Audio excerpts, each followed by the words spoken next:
In today's video, I'm going to teach you how to add discount on Xero Invoice. We'll walk through this step by step so you can confidently apply discounts to your customer invoices without messing up your totals or your reporting. First, make sure you're logged into your Xero account and you're on the main dashboard. From here, look towards the main menu and click on the option labeled Sales. This is where Xero keeps everything related to the money coming into your business, including quotes, invoices, and customer details. Clicking Sales will open up a page showing your sales overview. On that sales page, you'll see several tabs across the top. Click on Invoices. This will take you to the full list of your invoices, including drafts, awaiting approval, awaiting payment, and any that are paid or overdue. If you have a lot of invoices, you can use the filters or the search bar to quickly find the one you want to discount. Next, select an invoice that you want to apply a discount to. You can do this by clicking directly on the invoice number or the contact name.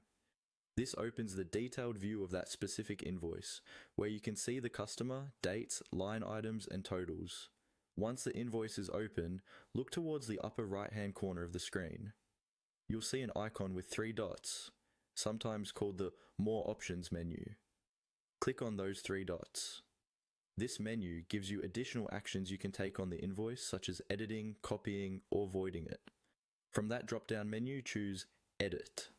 This switches the invoice from a read-only view into edit mode, allowing you to change the line items, quantities, prices, and of course add a discount. Always double check that you're editing the correct invoice before you make any changes. Now look at the line items on your invoice. You should see columns for things like description, quantity, unit price, and tax. Among these columns, there will be one labeled Disc or Discount. Click into the discount field for the line you want to adjust and type in the discounted amount or percentage, depending on how your Xero settings are configured. As soon as you enter the discount, Xero will automatically recalculate the line total and the invoice total for you. Take a moment to review the updated amounts to ensure everything looks correct, then save or approve the invoice as usual, and that's how you add a discount to a Xero invoice.